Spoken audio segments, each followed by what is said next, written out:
So while we're waiting, if you don't mind, I'm gonna try to get some interaction as far as in the chat. If you can put in there what interests you about this webinar, you know, maybe you've been a patient, maybe you've been a caregiver, maybe you've been both. Love my Inhabit peeps.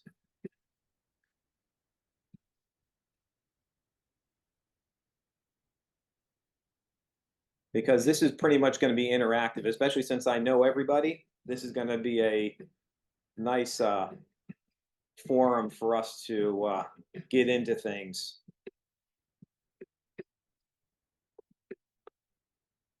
Hello, Mary.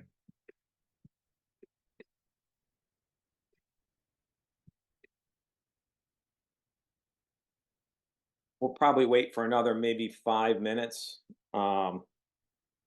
just because want to give everybody a chance to get in, and then this will definitely be. I do have a formal presentation, but it is pretty interactive, and I'll try to keep it right up to under an hour, or right around an hour. But we can go as long as you're willing to go.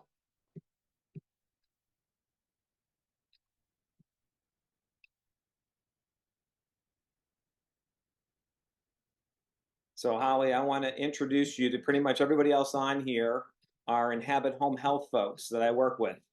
So, and I appreciate them more than they know. Yeah.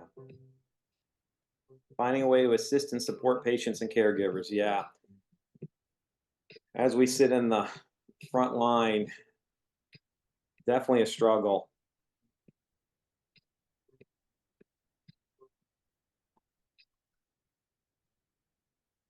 Since it's pretty much all Inhabit Home Health, it's bittersweet for me that I'm moving on to this, but I think I can actually do more help for everybody in this role than I probably could as a physical therapist. So I'm hoping this will help to make all of your lives a whole lot easier. Okay, so the way this will work is I'm going to use the chat a lot. I think I can see pretty much everybody on here. Feel free to raise your hand if you want to say something, or unmute. I'm okay, especially since I know everybody on here. I want this to be pretty relaxed. And yeah, you don't need to stay on camera. You're good. This is not like a meeting. I trust you.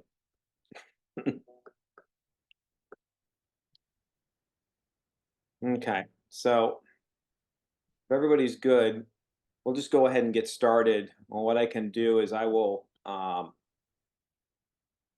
just admit people as they come in. Okay. Oh, actually, Nikki just said this is not Nikki making all y'all have cameras on. I think we need to do is maybe if anybody needs to be on, it's got to be Nikki, just to make sure that she's paying attention the whole time.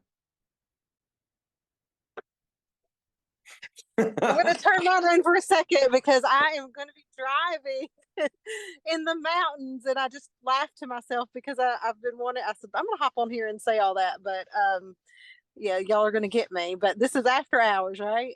Yes, it is after hours, so you're okay. And I see Jennifer. Hey,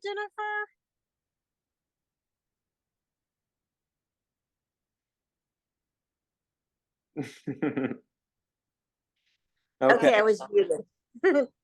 Oh, there's Jennifer. There we go. Hi. How are you? It's so good to see you. Thank you. Doing good.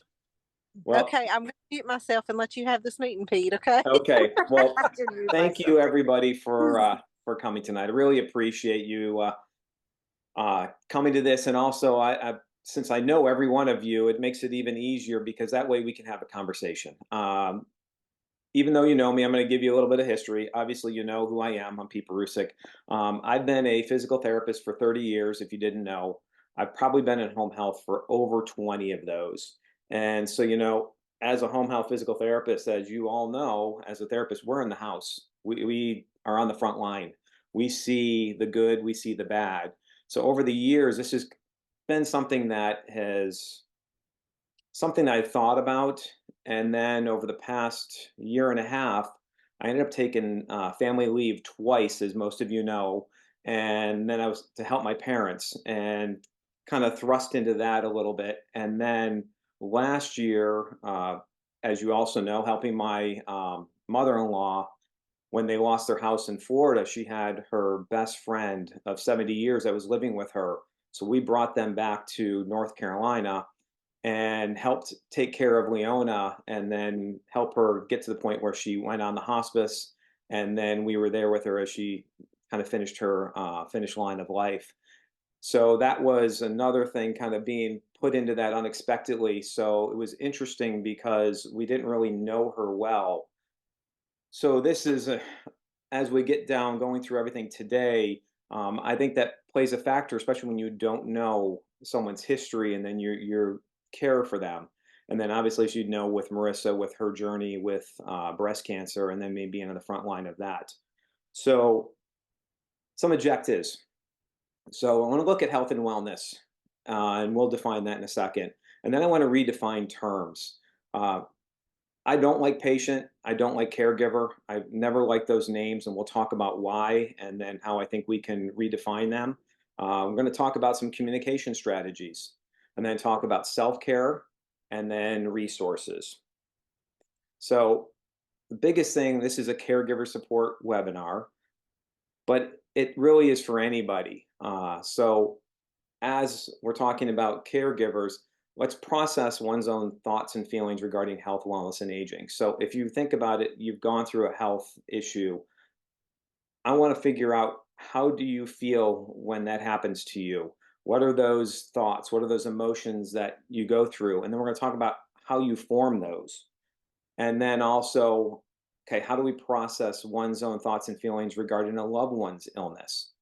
It's one thing for us to go through it, it's another thing to be there for somebody else who's going through it. So we have to deal with what their thoughts and feelings are, and then we have to deal with ours as well. And then, how do expectations influence care? Uh, Unfortunately, with life, we look for expectations, or we put expectations on things all the time. So how do they influence the type of care we're providing? So we're going to do an exercise. And what I'm going to have you do is I'm going to have you all just close your eyes if you don't mind, as long as you're not driving, because you know, Nikki, we're not allowed to drive when you're on a webinar. But I want you just to close your eyes, and I'm going to kind of set the scene here of, you know, kind of putting you in a role of a quote patient and how that would feel. So I just want you to take a couple deep breaths from me. So in through your nose, out through your mouth. Just a nice deep breath. Blow it out. And then as you think about those breaths, have you ever considered their value? So we're so busy, we're running around, we're doing things. Uh, do we really think about what the value of that is? So as you take those breaths, I'm going to provide a scenario that I want you to just think about. It's a way to get us present and to really put us in the front seat of this topic of this patient caregiver relationship. So I want you to let you know that we found a spot on your scan that looks cancerous. I'm going to refer you to an oncologist, and I recommend further testing. So I want you to take another breath. And I want to think about that. Did that value change? How do you feel about that? And since it's just us, you know, we can put it in the chat, or you can raise your hand, and I'll take you off of mute, and where you can take yourself off of mute and we can talk about it. I want to know what feelings come up when that scenario comes about. Yeah, anxiety and scared. Yeah, fear. Yeah, that's real. You know, it was meant to, you know, everybody knows cancer, unfortunately. We all know somebody. Yeah. Emily, what about my kids? Yeah, those are things that You start to think about when you have something like that. My question is, did the value change of that breath before we did this exercise to what your value of what you think it is after? So, as we think about that, what thoughts come to mind as it relates to any illness you may have had? So, cancer obviously something is that's pretty drastic, but if it's just any other type of illness, when you get sick, how does that relate to maybe an illness you had in the past? The next thing is, how is it different? So let's say, this scenario, I'm going to use this scenario is I didn't have cancer, but my wife did. So, how does that change when it's not you and it's someone really close to you? What are those thoughts and feelings you have as it relates to, say, a parent, a spouse, a sibling, or a child? Uh, are they the same? Is it different? Yeah, helplessness. Yeah, yeah. And what worse? Yeah. Am I enough? Yeah. So those are real feelings, and it's that helplessness. We think about a parent, a spouse, or sibling. Again, yeah, they're the ones going through it, but we have to deal with it just like they do. The thing that I talk about when it comes to, or when I think about when it comes to health and wellness and actually being a caregiver, we have to we're required to pay attention to that other person's thoughts, emotions, and feelings, which could include fear, anxiety, or fear, sadness, shame, or anger, as well as our own. The other thing is we also have to pay attention to what we see right in front of us, but then also be aware of the things we don't see in the rearview mirror. And I'll get into that a little bit more is when we cared for my mother-in-law's friend, Leona. She knew her for 70 years, but she lived alone, didn't have any kids. She had certain personality, and we didn't know all this stuff, all her history. So we're caring for her in our house, not really knowing all the things that happened in the past. So that influenced again, that had a factor in how she allowed us to even to care for her. And then so that says, how is it different for someone that you're not that close with? So that's that example is that we really didn't know her well. We got to find out a whole lot about her over that last year that we had her with us. So, what are the influencers? These are not the only things, but these are the things that kind of came to mind is values. So, what are values? The principles or standards of behavior, the importance or worth of whatever it is we're talking about. What is the history? So, same illness or any other type of illness, how does that affect the history of what we're dealing with right now? Expectations. Is it someone that is always positive or someone who's always negative about things? That also influences the type of care or how we can care for them. Again, this is on specifically for we think about the patient, but then also flip that to the caregiver. Same thing. If your patient, the person who's going through the health event is positive, but their caregiver is always negative, that has a factor in it as well. And then I look at motivation. Look at motivation. Are you or them fixers, supporters, or just avoiders? We see all types of that. And I think we all go through phases of this. I've been every one of these sometimes with certain aspects. And then the need for control. We have a driver and a passenger. As we're working with somebody, again, from either the person going through the health event or the person taking care of them, who needs to be in control?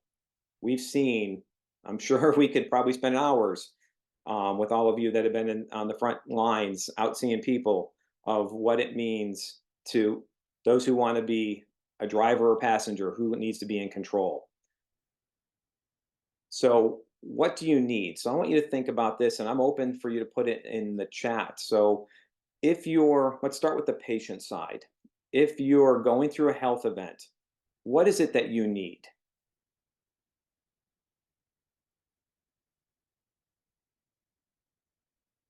And you can come off mute if you feel like it, or if anybody's willing to talk. What would you need as a patient. My dignity intact. Yep. Pete, I would want to feel supported and that I had people caring for me and just help if I needed it. Yep. Yeah. So supported. Yep. You want your dignity intact. How about somebody to listen, to just be there? So let's talk about redefining these terms. Like I said, I don't like patient. I do not like caregiver either. There's so many negative connotations with them, and we'll talk about it. But if you look up patient, I went to Google. You know, Google has the answers for everything. So the noun is a person receiving or registered to receive medical treatment. The adjective, able to accept or tolerate delays, problems, or suffering without becoming annoyed or anxious. I can't make this up. That is, I want to know what came first. As they were figuring out what to call patients in the hospital or wherever, say, what can we call them? Well, what is patient? Let's see, able to accept or tolerate delays, problems, or suffering without becoming annoyed or anxious. That's pretty much what it defines to be a patient. So I thought it was pretty funny when I looked it up because I didn't even know what I was going to find when I looked it up. So that did make me laugh a little bit.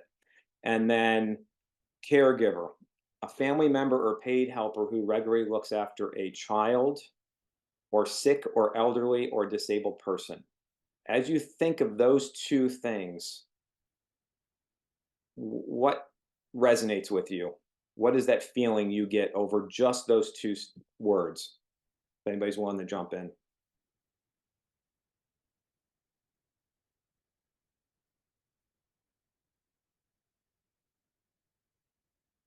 Anyone? Anyone? If not, I'll go to the survey. Because the survey says, I actually filled the survey out. I did get some people to respond. So a patient, this is what people's thoughts were when I asked, what did they think about? Yep, helpless and responsibility. So I got illness, need, dependency, loss, pain, fear, cost, setback, needs, extra care, sickness or injury. I got a quote from someone that says, as a patient, I sometimes feel like an inconvenience, frustrated, and needy. Yeah, not very positive, not something to say, hey, let me sign up. I want to be a patient. And then caregiver, responsibility, time, fatigue, emotion, challenge, provider, helper, exhausted, chauffeur, giver of care, overwhelm, loss of self. Anybody there, if I see a show of hands that wants to sign up to be a caregiver, is that something that everybody's running out to try to do, especially when you read that? So I'm going to guess no on that. Yeah, I got a no. Yes. Burden, I hear all the time. Yeah, Emily, that's the biggest thing is when we go in and see people and you talk to the caregivers, they're frustrated. They're overwhelmed. There is so much stuff that they have to do compared to their daily activities, what it is to actually care for somebody, and then to try to figure out what that next step is. So I'm on a mission to redefine patient as a participant. So, and I call this a health event. So every event I've ever done, this is me finishing Ironman Chattanooga in 2019. Every event I've done, I've entered on my own choice. I've registered, I've trained for it. I have prepared for it mentally, physically, and emotionally, and there's been a finish line for me to cross. So, as a participant in a health event, when I went and looked at things and I thought about it some more, unwilling or unexpected participant. That's what Marissa was. So here I have a video. Hopefully it'll come through for you to see. Nikki was there for this. So you can take a look. See, the volume is here. So I blindfolded Marissa and we surprised her with a crowd.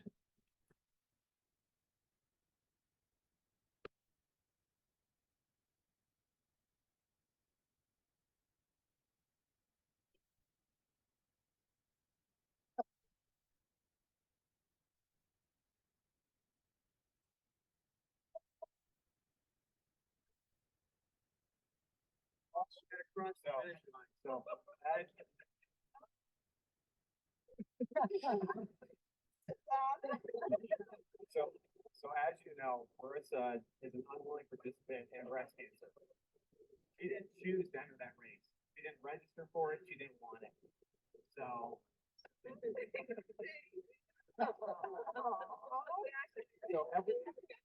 So hold on. So every race that I've entered, there's been cheering section and there's been a finish line.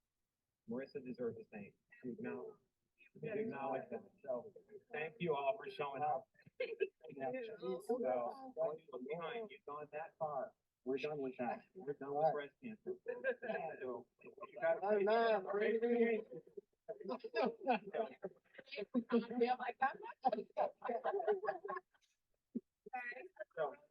So you're gonna grab that finish line. Finish this race.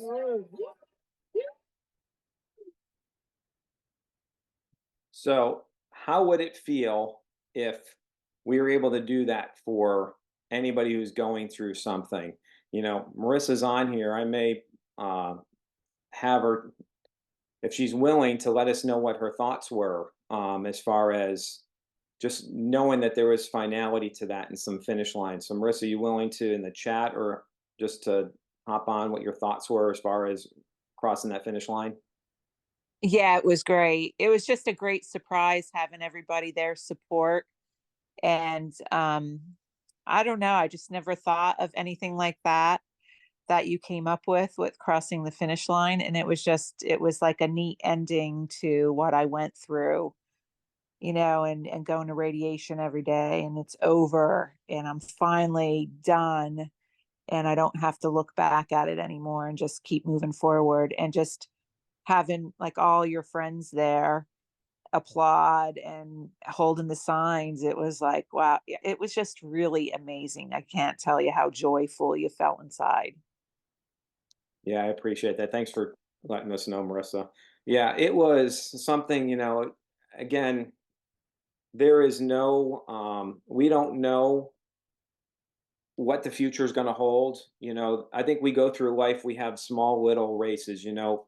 If I'm going to relate it to the running community, there's a 5K, there's always another 5K. Sometimes there's a longer distance. So we don't know what the future is going to hold, but I think there needs to be some finality of that, say, okay, this 5K or this race that Marissa did with this part of breast cancer is over.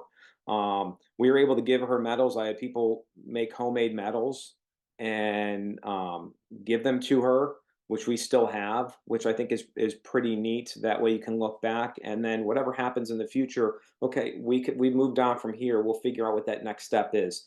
So I would love. I kind of see myself now as a health event race director. So I think moving forward, this is something that I think I want to work on a little bit more. Is figuring out, okay, how can we do this? How can we help celebrate people when they get over whatever that milestone is, with whatever their treatment is? I think we feel better. I think the bell is nice, but I think there's something else that we can do as well. So thank you for all those that came out for her event. So then the next one, so we have unwilling, unexpected participant, and then we have the self-inflicted participant. When I did my first marathon, I couldn't walk for a week. I was so sore, and Marissa was being nice, but I know in her mind, and she told me a few times, well, you know, you did this to yourself. So I think when it comes to health events, you know, how many times have we told somebody, you know, they have congestive heart failure, they're a diabetic, and we say, well, you know, your blood sugars are high because you ate, you know, you had all those carbs, you had, you know, that sweet, you know. So we basically, I know I've heard it before saying that basically, well, what's going on with you is self-inflicted. But that's not always the case. I think that's the simple thing that people go to, but there's a reason behind maybe somebody why they did that. So that's something we're going to get into when we come into our scenarios. So as far as caregiver, I want to change that to Sherpa.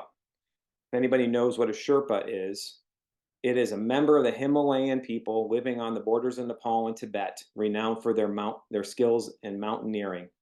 So this is a picture of my son, Matt. As most of you know, he is in Nepal right now, and he just completed a 150-mile circuit around the Himalayan mountains. And there was a point where he was struggling, and he had to go from 14,000 feet up to 17 and a half, and he was dealing with some GI issues and did not feel well. And so luckily this guy and this horse happened to wander by as Matt was struggling, by the grace of God. And Matt said, "How much to ride the horse?" And so he negotiated with the guy, and $15, Matt got a ride up to the top of the mountain. And then the next day, this guy came back and helped Matt get to the top. He didn't know what was going on with Matt, other than I think he saw that he was struggling. So how can we relay that? So I want to redefine a Sherpa as a member of the human race living anywhere, renowned for their skill in being able to guide a participant in a health event along the course of life. So here I have two examples. On the left is my mother-in-law, Betty, in the blue, and here's Leona in the purple and black. I'll just kind of restate all what happened. So, Leona was 88 at the time, and she was getting ready to go in the nursing home. And my mother-in-law said, "No, you're not going to a nursing home. You're coming to live with me in Florida." So we moved Leona to Florida. Leona, just make a long story short, only stayed out of her bed one time in her entire life, and that was at Marissa and mine wedding. The rest of the time she was in her house. It was always day trips. She never went anywhere. So we got her to go to Florida to live with Betty. Well, unfortunately, Hurricane Ian came and things got rearranged, and we ended up having to bring them up to North Carolina to be with us. And at that point, this was last year, Leona entered in the hospice, and then Marissa and I were basically helped her again to cross the finish line. And then here we have no one else other than Jennifer, who's on this webinar. Thank you, Jennifer. This was at a charity event that I did at ThoraCare. We'll ask Jennifer what her thoughts were in a second, but she wanted to do this 1-mile course, and it was through the woods. So we did some in the wheelchair, we did some walking. So this is me helping with a few other people. There were about 3 of us that helped, 4 of us that actually helped her around this course. So how does that change? Again, we weren't caregivers. We were basically there to help her along her course. So I think if we can change that, again, the pressure, yes, my mother-in-law was there and helped her. She's a retired nurse, so that actually helped. She knew what she was doing. But then as far as Jennifer helping her around, Jennifer, if you're willing to say anything, that'd be great. If not, I understand, that's fine. But what were your thoughts when you were done with that event? That to me was extremely empowering. And that is a feeling that I definitely needed to have. And the support that I had in doing that enabled me to feel empowered, which is something that going through an event, as you say, or a health event, as you say, mine being a disability, it is very rare that there are any times where I felt empowered, or I felt, I almost always felt when I was being cared for, if you will, it's a real shot to your dignity and to your self-respect. And to be able to get up and do something of your choice, to set a goal and then have people guide you and support you in reaching that, that's what made me feel empowered. And that was a tremendous experience, and I'm so thankful, and it was awesome. Yeah, well, thank you, Jennifer. It was awesome to be a part of it. I will say, of all the finish lines I have crossed, okay, and I've crossed some. Ask Marissa how many I've done. I would say, other than that, I would say that Ironman was towards the top, helping Marissa cross her finish line to give her that event, and I think your day. So probably the top 3 of all those things. Just the feeling as the the first one being participant, but really being there as a caregiver or Sherpa is what I'm going to say for both of you, because that's what it was. I wasn't there to, I wasn't your PT that day.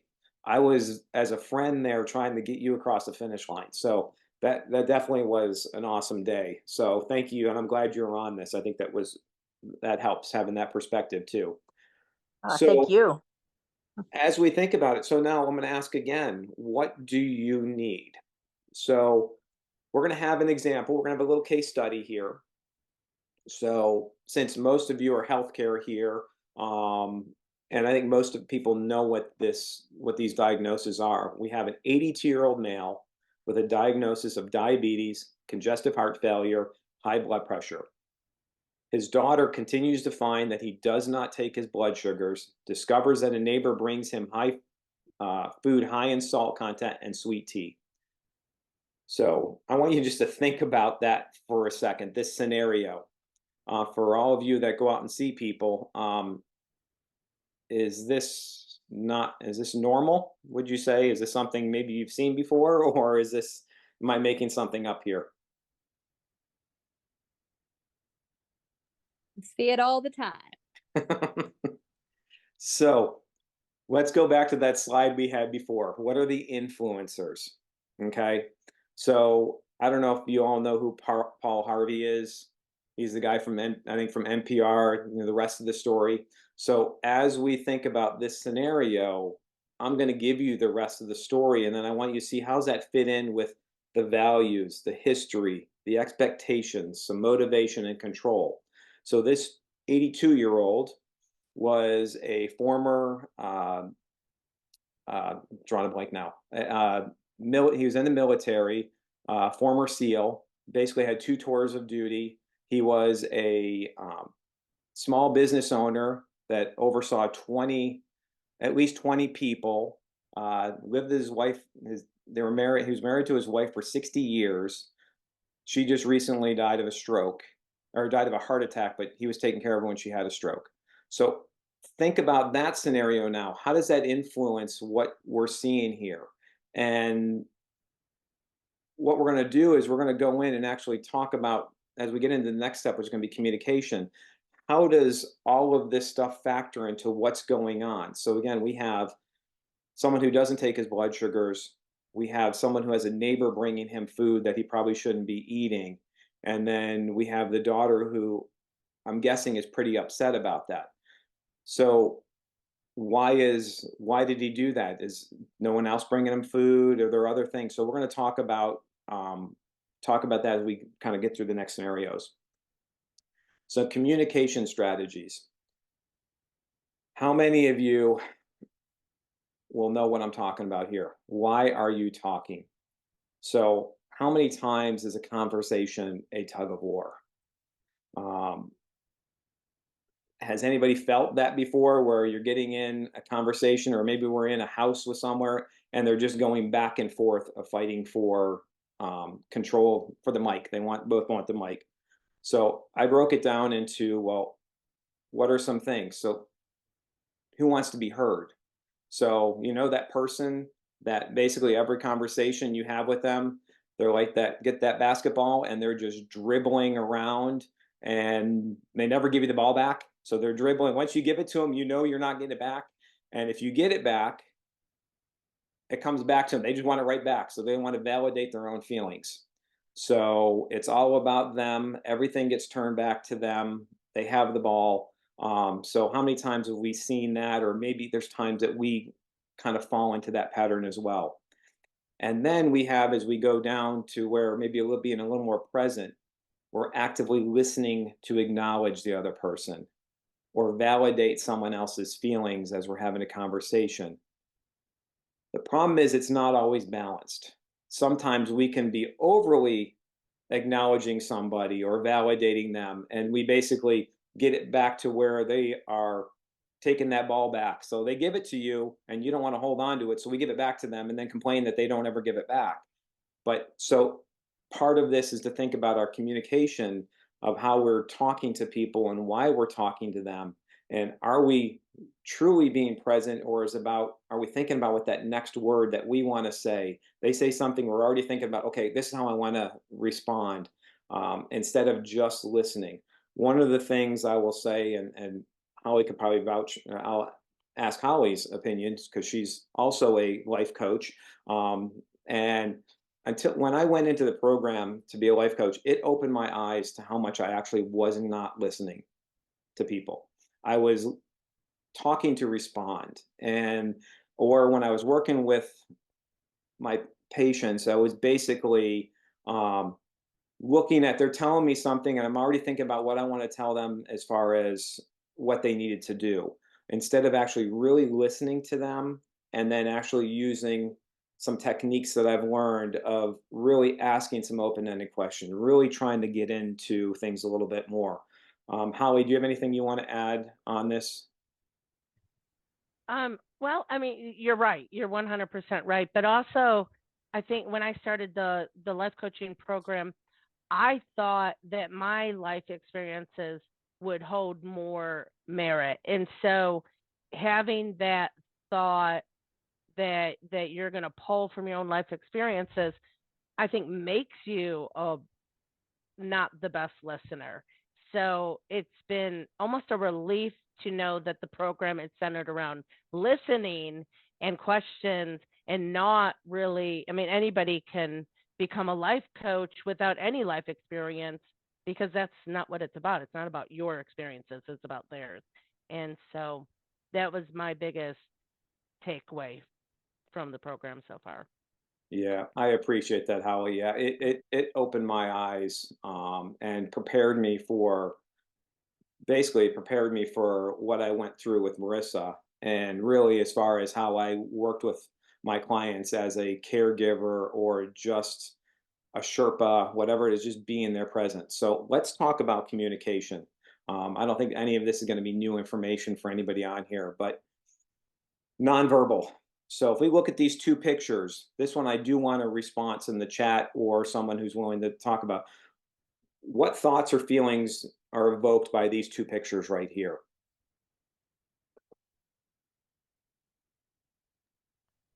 So to me, the first one is two friends enjoying a sunset, I'm guessing. And then the other is maybe someone down on their luck asking for donations, maybe. I don't know. I mean, he's holding a sign. So let's pretend these are two caregiver experiences. This is what we as a caregiver. So we have here and on the left, it is Okay, so Betty one and Leona. enjoying and at peace, Yeah. and then the other maybe not so much. Yeah. So if we just look at the nonverbal, so we'll look at this is my friend Joe, and I did get permission to have him to use this. Yeah, this is Joe. If this was my caregiver, rolling his eyes, having a sign that shows nothing, how supportive does that feel?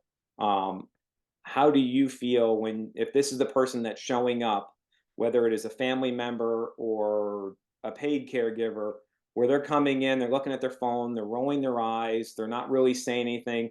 You ask them to do something, they'll do it, but this is the attitude. This, unfortunately, is what we see in healthcare a lot of times. These are the caregivers that we are seeing.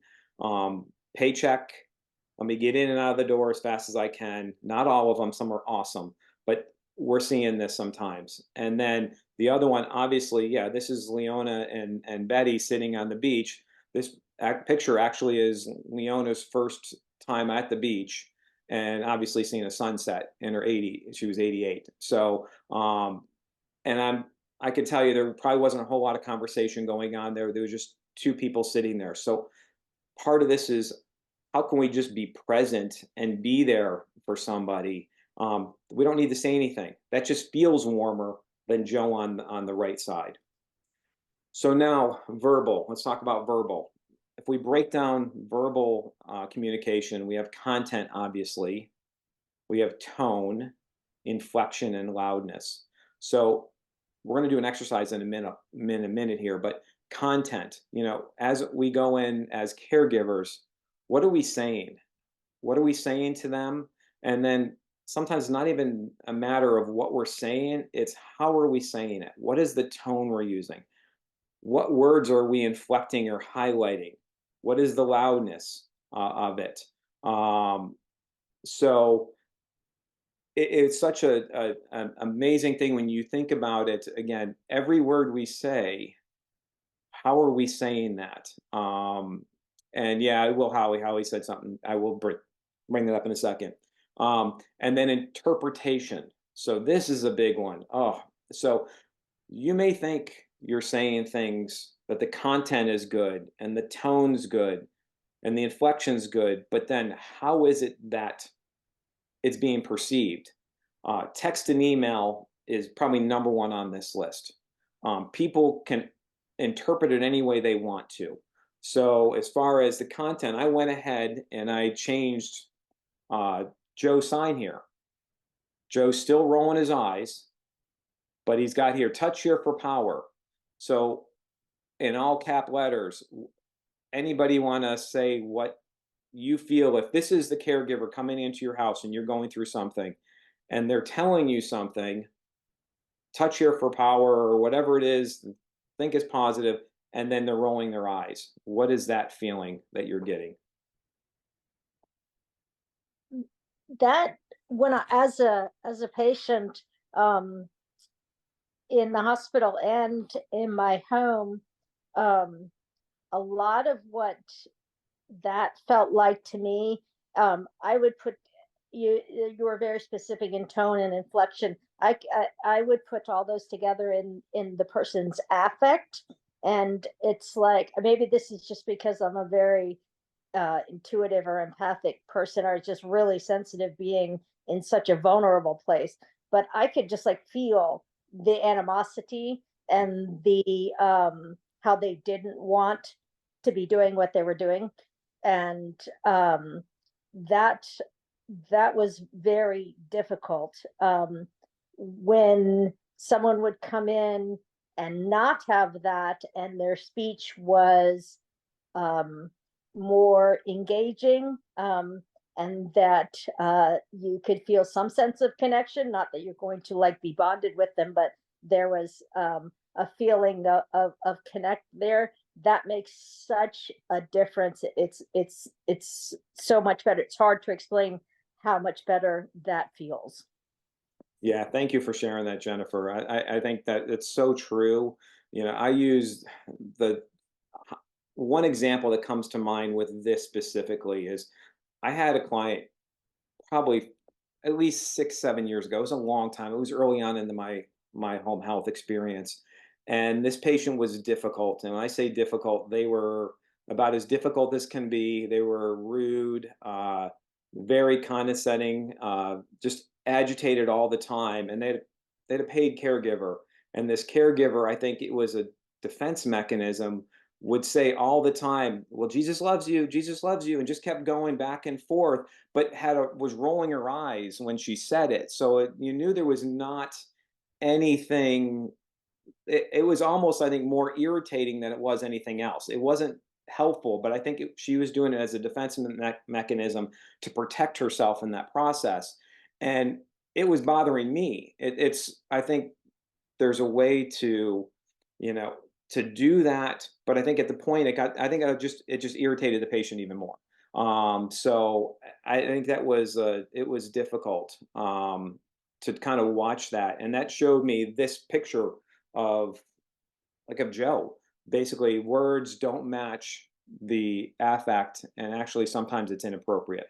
Um, Okay, so here's a case study. So I am actually looking for 2 volunteers if you're interested to actually play the daughter and the participant. And what we're going to do is we're going to first time reading through, I want you to bring some fire to it. We're going for an Academy Award here. I want to feel, I want to see some animosity maybe, if anybody's willing to do that. So anybody interested? I'll play a role, Pete. Okay. What role do you want to do the daughter and I'll be the participant? Okay. Sure. So you're coming in hot. Coming in hot. Okay. Coming in hot. Dad, I see Ted brought over food last night. What was your blood sugar? I wasn't able to get it to work. I'm sure it's high, but what do you want me to do? I was hungry. Dad, what do you want me to do? So now, though, how'd that feel to say that, Emily? Um, it felt really bossy, but I've definitely kind of felt the frustration. I feel like, especially when it's your family member, I feel like sometimes it's harder to say it nicely and not get as frustrated.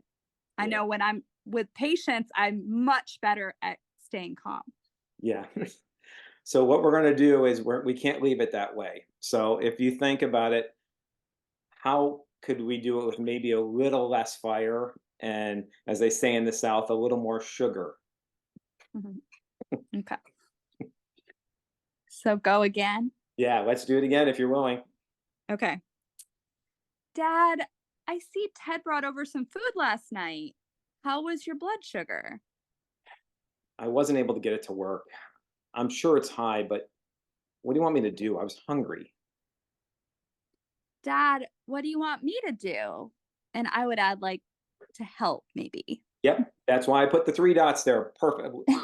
That was perfect, Emily. Yeah. So, what do you want me to do? So, what are some thoughts? What do you think if this is a scenario and we found that and finish Emily's sentence? What are some proposed ideas that we can do to kind of maybe rectify this?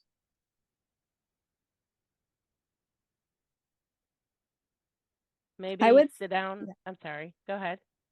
Oh, oh, you could go right ahead. Maybe sit down with the dad, spend the time and show him how to correctly take his blood sugar levels, and maybe I don't know, help in whatever way to get him on a diet that's better for his diabetes. Hmm. Yeah.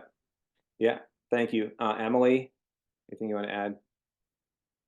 Yeah, just maybe trying to come up with some solutions and just seeing, kind of just asking him what you could do to help if there's anything first. Like instead of just like barking like we're gonna do this, this, and this, let's just see like what's the challenging part that I could try to make easier for you kind of thing.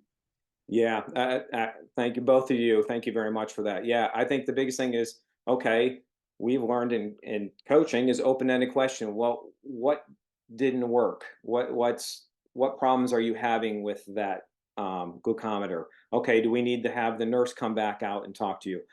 Maybe do you want me to talk to Ted? I know Ted wants to help.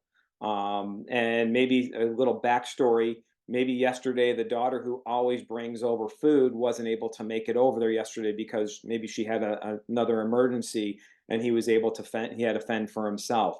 So yeah, there's a lot of things that we can ask in that situation to really figure out, okay, what is it? There's more than what we just see. Let's try to peel back a little bit at a time to see what's going on behind the scene. Um, okay, so next thing we're going to talk about motivation. So if we talk about motivation, so I put this in there. This is something that I want to, as I get into this workshop that I want to do, this codependency. I think we've seen this a lot as well, is that this is the abnormal component of, we'll say, of codependency. People can work together, but sacrifice your values to cover them, which is the person, cover the participant, the patient, fix them to keep them happy. The problem is they see you as a servant. This is from Tim Fletcher. He is a licensed clinical psychologist and someone who does a lot on complex trauma and then also on attachment and abandonment theories that I've been kind of watching or learning a little bit more about as well. The problem is you have the risk of losing self-identity. How many times have we gone into someone's home and you have that primary caregiver? Uh, they basically, all they do is try to fix that other person. They're trying to do everything for them. So the client, patient, participant isn't taking any responsibility for any of their actions because they know someone else is going to do that for them. So let's say something happens to that person and they end up going to nursing home, or let's say they pass away, and we end up seeing that person, that caregiver later on as they go through their things. We tend to see that they're lost. They've lost their identity. Their identity was taking care of that other person, and now they don't have that. So as we look at motivation, I'm going through this IPEC training, and Bruce Snyder is 7 levels of energy. So this is a kind of adaptation of that, because that's one of the certifications that both Holly and I will come out with, is Energy Leadership Index. And so if we look at it from, I'll call this best case scenario, love and empathy. We both win. I understand you. Then we have compassion. You win. I love you. Someone, you're there. You're with them in their journey. Then we drop down to resentment. I win. You lose. I hate you. How many times have we seen this sometimes with the caregivers? There's some resentment there. And then the last one is apathy. I just don't care. I lose. I hate myself. The problem is this is a spectrum. It goes up and down, and we're not in this one at a time. One of the things I will say is, as I have grown as a caregiver and grown as a person and grown with over the years, I've worked on trying to get up to that upper level where, guess what? I am just there. I'm there for Marissa. I'm there to support her. I understand what she's going through. I didn't have breast cancer. I don't know what it feels like to have breast cancer, but I know what it's like to be there and to provide for her, as far as just being present and listening to her needs. So now we're going to go back to our case study again. We have this 82-year-old male with a diagnosis of diabetes, congestive heart failure, and high blood pressure. So same scenario. So if we look at this kind of motivation level, how does that change as we go up and down that spectrum? If this daughter is coming in with, yeah, I know you're having a difficult time. Mom passed away 2 years ago. I know that's very hard. I know she helped you with the diet. She helped you to stay focused. I know you're going through some depression. That is understanding, as opposed to coming in and, let's say, I'll use the resentment. Maybe the reason that mom had that heart attack was because mom and dad were fighting.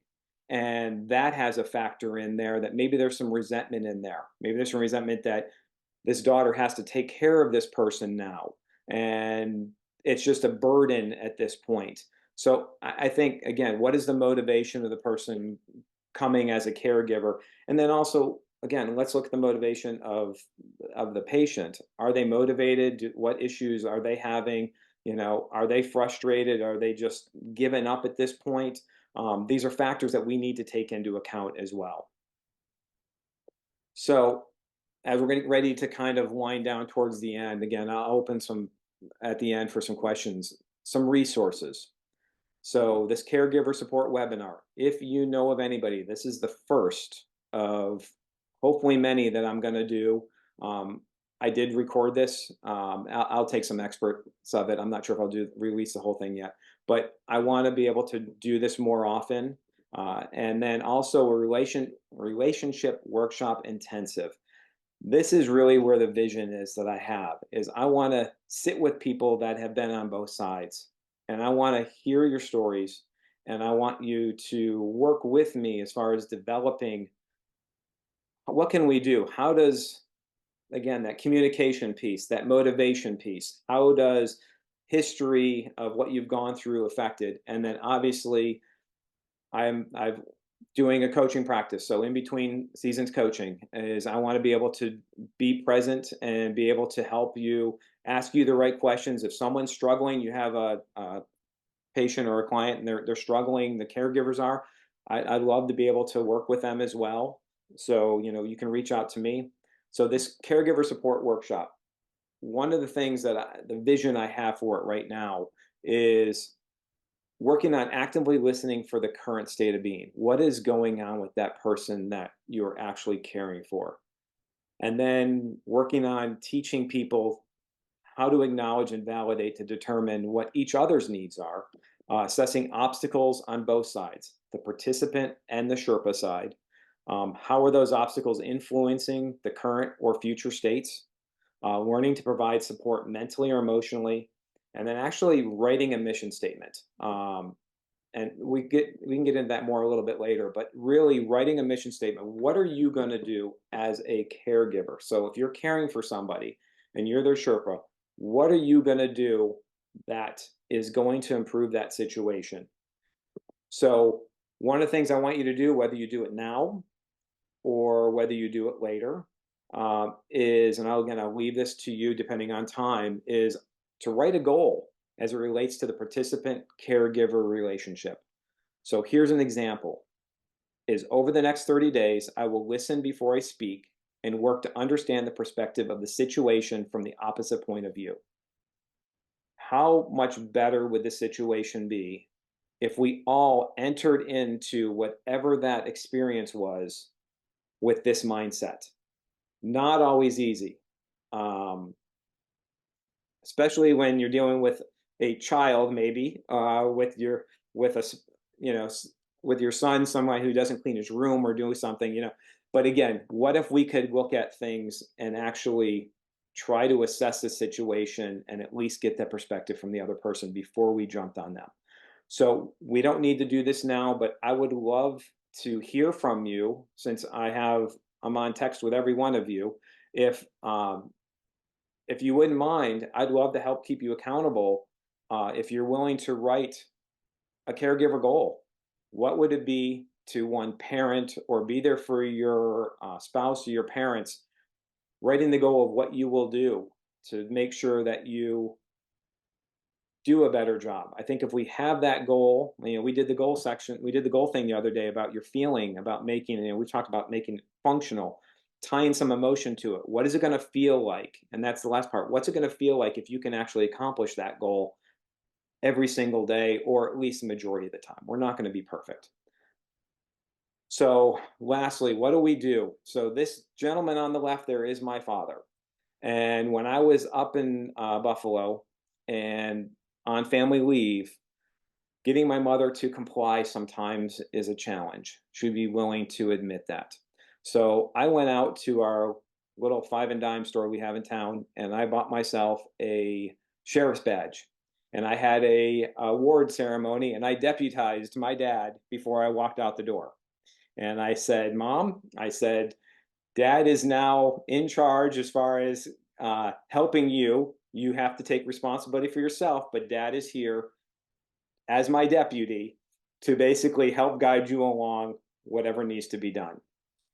Then also, we have 2 other pictures here. So you think about, as these people are writing down, this is an event that I did years ago that made a lot of those signs for one of the charity events, is what if we thought about what we were going to write down before we said it? Would we still say it? And what are we putting on our sign when we're actually dealing with clients, patients, caregivers, family members?